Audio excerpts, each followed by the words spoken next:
It's pretty dang impressive. That's really good. Obviously different than college, but still you're shooting, so it's not like, I don't know, not block shots or number of dunks or whatever. But he only averaged 3.3 points per game. He didn't play a lot. Let's see. So he had a pretty short rope. Seemed like. Yeah, he was another guy that got yanked pretty. He got yanked pretty quick, but he did. he had did a lot struggle of a lot turnover wise, just being a freshman. So being pretty raw. He played 10.3 minutes a game, so not very much. He played about the same amount throughout the season, if I remember right. Yeah, I don't think he was ever like playing a lot and then just got stopped playing. We seemed to put him in when we were hoping, like we needed some shots, but it seems he didn't necessarily hit those shots when we needed him to. Or, I don't know. I feel like we don't have an offense that, even though we put shooters out there, we don't run an offense to get open threes. Yeah, it does seem like, I think especially a lot of it is watching coaching. the NBA, you just see guys running off screens all the time. I mean, that is a skill thing where guys have to be really good at shooting. Just for reference, he shot 35% from three, which That's not I always horrible. think NBA average is 36. I don't know what it is at college, but that's not bad. It's not bad. He didn't shoot a lot though. Like he Yeah. wasn't like it didn't. The number of shots he took wasn't what you would expect from a 3-point shooter. Yeah, his 3-point attempt rate per game was .56 Yeah. basically, so less than one a game. You want that, but that's at 10 minutes Yeah. per game. But yeah, you would think that he would be maybe taking a Yeah. few more, and hopefully next year. And I think if he can just be able to like handle the ball better and just, I don't know, he being a freshman, just whatever, being more mature with the ball and being able to fit into the system or whatever, be able to get more playing time and more shots up. Yeah, just for reference, so his turnover percentage, which is like rebounding percentage, how many turnovers you individually commit compared to your team while you're on the floor, he was at 22, which other guys were 12. Palmer was 12, Copeland was 8, Roby was 18, Evan Taylor was 16. Who was 18? Roby. Yeah. And guess who was at 40.1 last year? Okay. Yes, it was Doobie. 40.1. He committed 2 fists. That's so threw bad. the bones, which is all that matters. And flexed on somebody. That's funny. Man, that's insane. And then Johnny Trueblood, a disappointing 43.5. Yeah. Only scoring .1 per game. Come on, Johnny. I think he's going to do a little better this year. Hopefully we'll have more blowout wins. 0.3. But yeah, back to Allen, I guess. If he can get more minutes, especially because if we're playing both Roby and Jordy, like, you can't play both Copeland and Palmer because it's just too big. And so if Glenn and Thomas are both in there, like as your 1 and 2, to be able to guard, I think you should be able to get more minutes and hopefully like be able to obtain those minutes by playing well. Yeah, and just with Evan Taylor and Anton Gill not being here anymore. Because Anton Gill, I guess, which they're 2 guards, but there's a chance that we play a 2-guard system where, I mean, Glenn and Allen are pretty short, but, I mean, even you see that, like, I think the Hornets play Shabazz Napier and, who's there, Kemba Walker. They probably get killed on defense. I watch them a ton, but you can kind of throw that out there and just have a lot of scoring if it works, if they can shoot threes. And if you have Roby and, if you have good shot blockers, it shouldn't be too big of an issue. Yeah. I guess, like, now that I'm, like, thinking about it, with both Gill leaving and then, obviously, McVay left, even though he wasn't, like, a big-time three-point shooter, we don't really have any primary three-point shooters this year, except for Allen. So he's hopefully going to step into that role. I mean, obviously Palmer can shoot it, and hopefully Roby improves or whatever. And Copeland, he shot... Copeland was pretty streaky. Copeland actually shot 37% last year from three. We always thought his shot looked terrible, but it definitely went in. But, I mean... As the season went on, especially. Yeah. It was weird. We always thought he was really bad from three kind of throughout the season, and then he just kept making them. But also, Evan Taylor was at 44%, so that's a little misleading sometimes. How many did he shoot? Who? So Allen or Copeland actually took...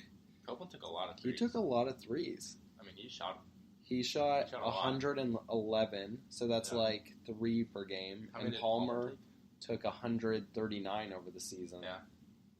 So that's like... What did Palmer shoot? That's really good. Palmer only shot 31%. Yeah, for some reason, I would think, like, if I wanted a shot to be knocked down, I would still want...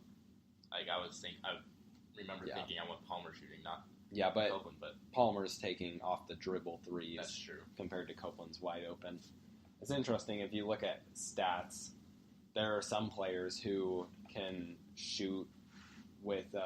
they have stats in the NBA where they take 6 foot, like when the defender is 6 feet away from them, compared to like 2 to 4 to like 2 to 0. And there are some guys who are like really good no matter what it is, or they're consistent. And then there are some guys who are way better when they're wide open. Well, Palmer has a pretty high release, kind of like Kevin Durant looking shot. And then Palmer has a really flat, it seems like, shot. So, and that's probably what you're kind of seeing there, that he's probably a lot better when he's not being guarded super closely on three, and he just kind of knocks those down. I guess we're not really talking about Allen anymore.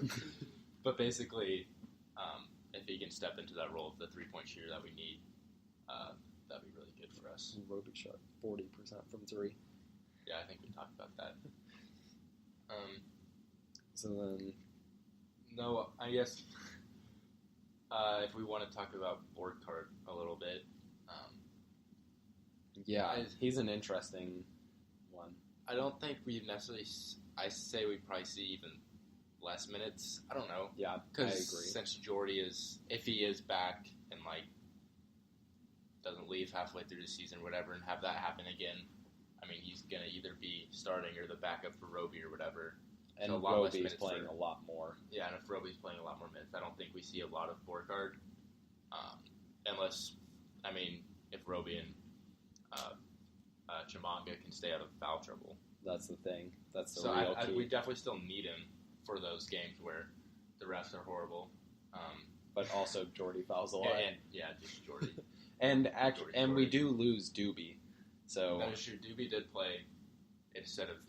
Yeah, I guess they kind of switched off and on, but it seemed like once Jordy or Roby came out, it was Doobie and then Borghardt. Well, it seemed like it was Borghardt in the beginning and then kind of Doobie later, because... Yeah, well, he just had to be more athletic. Yeah. And, I don't know if... And also, we couldn't play Doobie if it was like the end of the half, because... Yeah, because... They could just do hack a Doobie and he'd shoot 30%.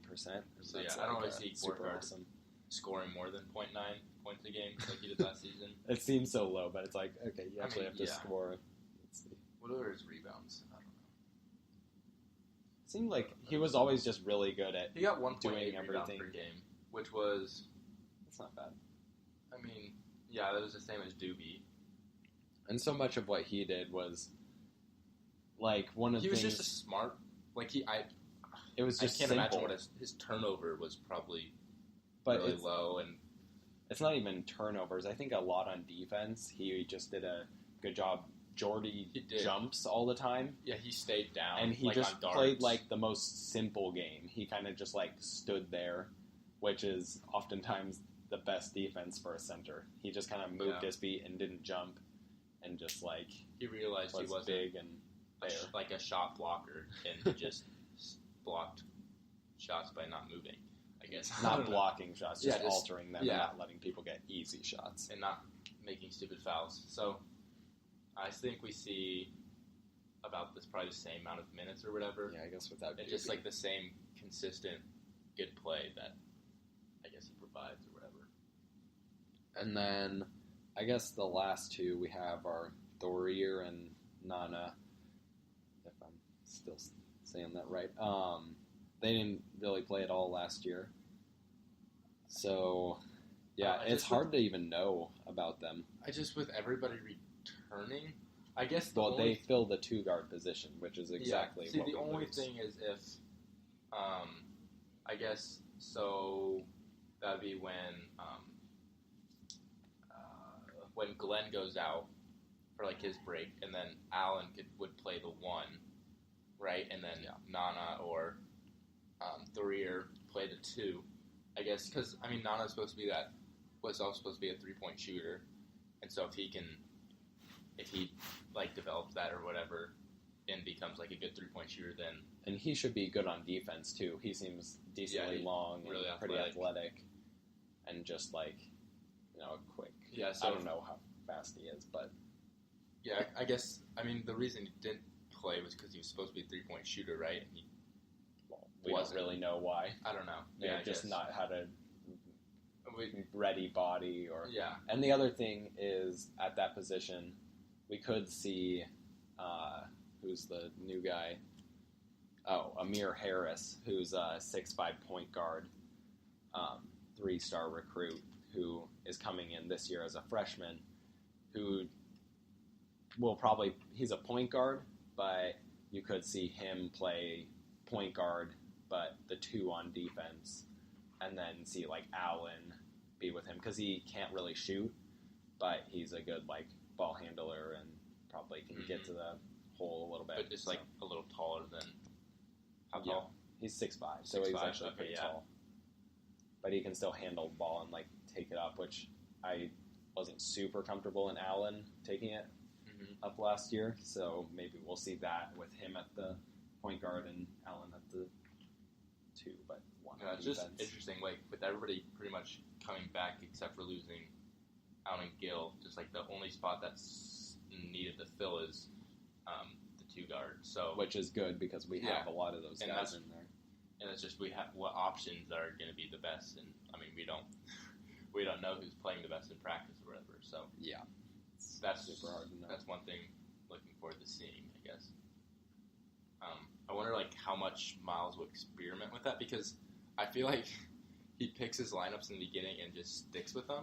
Yeah, I think we saw that with Jordy last year, where it took him playing in a game to get him not to start. Leaving for him to realize, because I mean we were in like everybody that we like our family or whatever, like we always said Roby should be playing a lot more and like starting. Yeah, not even just because Jordy, like even if he was starting with Jordy, like we just wanted Roby to play more minutes, and then it took Jordy literally leaving the team and not being able to play for Roby to get those more minutes, and that's when we played our best, really. Well, that's when we started. I mean, we played our best at the end of the season too, when everybody was when back. Jordy came back, but yeah, that's when we went on our big runs and stuff. So yeah, I guess I don't know how Miles will do that with, like if he'll just choose either Allen or whatever, and then just not give the other guys a chance, or I don't know. Yeah, I just hope that even if he gives multiple guys a chance, he doesn't play them for 2 minutes and then yank them out of the game, because it's so hard to be good when you're playing 2 minutes at a time. Yeah, and then just like you pop in there, hit 3 threes, you don't feel like you should leave. You don't feel like you should shoot it right away, because you're not like you just subbed in 10 minutes into the game, and then I don't know, just giving them more like of just letting them play normally, not being like if you mess up once or you don't make your very first shot, you're out. I don't know. Yeah, just giving them a better opportunity. So that's pretty much it. Anything to add there? I don't think so. On the end of this? Okay, so thanks guys for listening. We don't know how long it'll take us to post this. This is a Monday night, but who knows since it's the first one. Thanks guys. See ya.